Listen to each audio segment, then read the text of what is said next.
जी जी हाँ हाँ दोस्तों, दोस्तों, आपका आपका फेवरेट फेवरेट सीरियल सीरियल पति पति ब्रह्मचारी ब्रह्मचारी एक एक बार बार फिर फिर से से ला ला रहा रहा है है ऐसा ऐसा मोड़ मोड़ जो जो हर हर किसी किसी के के रोंगटे रोंगटे खड़े खड़े कर कर देगा। देगा। कहानी अब आप पहुंची है वहाँ जहाँ प्यार, दर्द, साजिश और बलिदान की असली परीक्षा होनी बाकी है। तो चलिए दोस्तों, बढ़ते हैं आज की इस दिल को छू लेने वाली कहानी की ओर। आज है तीज, एक पवित्र और शुभ दिन। हर कोई त्योहार की तैयारी में जुटा है, लेकिन इस बार की तीज सिर्फ त्योहार नहीं, एक बहुत बड़ा ऐलान भी लेकर आई है। दाई माँ ने सबके सामने बड़ी घोषणा कर दी है। इस तीज पर सूरज और ईर्षा का विवाह संपन्न होगा। जैसे ही यह शब्द हवा में गूंजते हैं, ईर्षा के पैरों तले जमीन खिसक जाती है और भैया की आंखों में आग जल उठती है। भैया बड़बड़ाते हैं, दीदी आखिर आप मेरे साथ ऐसा क्यों कर रही हैं? बार बार मुझे मोहरा क्यों बना रही हैं? क्या चाहती हैं आप मुझसे? उधर सूरज और ईर्षा मंदिर पहुंचे हैं। दोनों भगवान शिव की आराधना करते हुए डांस कर रहे हैं। भक्ति और प्रेम से लबरेज ये दृश्य अचानक एक भयानक मोड़ ले लेता है। सूरज को एक झटका लगता है, उसे एक अजीब सी बेचैनी होने लगती है। कुछ तो गड़बड़ है,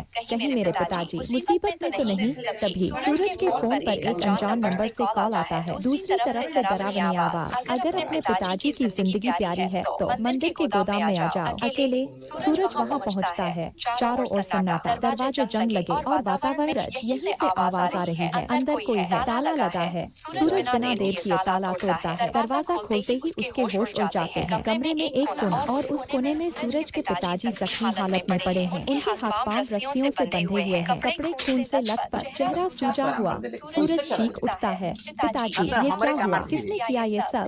और तभी एक जहरीला सांप रेंगता हुआ सूरज के पिताजी की ओर बढ़ रहा होता है। ईर्षा की चीख निकलती है, सांप। लेकिन ईर्षा हिम्मत नहीं हारती। वो आंखें बंद करती है, अपने हाथ जोड़ती है और भगवान शिव से पूरी श्रद्धा से प्रार्थना करती है, हे भोलेनाथ मेरी प्रार्थना स्वीकार करो, मेरे पिताजी की रक्षा करो। कहते हैं श्रद्धा में शक्ति होती है। सांप जो उनके पिताजी को डसने ही वाला था, वो अचानक रुकता है और फिर वहीं से वापस चला जाता है। एक चमत्कार हो गया था। सूरज अपने पिताजी को गले लगाता है, आंखों से आंसू थमने का नाम नहीं ले रहे। पिताजी बताइए ना, किसने किया ये? आखिर क्यों आपको किडनैप किया गया? लेकिन पिताजी के पास कोई जवाब नहीं होता। बेटा मुझे अब तक नहीं समझ आया, कौन थे वो लोग, क्या चाहते थे? कुछ ही घंटों बाद सूरज को खबर मिलती है कि ये सब वो गुस्से से गुलाब सिंह के पास पहुंचता है। गुलाब सिंह, अब मैं सब जान चुका हूँ। ईशा को किडनैप करवाने की कोशिश तुमने की थी, लेकिन जब वो नहीं मिली तो मेरे पिताजी को उठा लिया। सूरज का चेहरा गुस्से से तमतमा रहा है। आज मैं सबके सामने घोषणा करता हूँ, ईशा मेरी पत्नी है और रहेगी। मैं उससे प्यार करता हूँ और उसे कोई मुझसे अलग नहीं कर सकता। अब देखना ये है दोस्तों कि क्या गुलाब सिंह इतनी आसानी से हार मान लेगा या फिर वह अब एक और चाल चलेगा। और दाई माँ, क्या वो अब भी सूरज और ईर्षा के रिश्ते को मानेगी या उनका कोई और षड्यंत्र छुपा हुआ है? क्या सूरज और ईर्षा एक हो पाएंगे? क्या गुलाब सिंह का सच सबके सामने आएगा? और क्या ईर्षा को अब मिलेगा वो सम्मान जिसकी वो हकदार है? जानने के लिए देखते रहिए पति ब्रह्मचारी, सिर्फ हमारे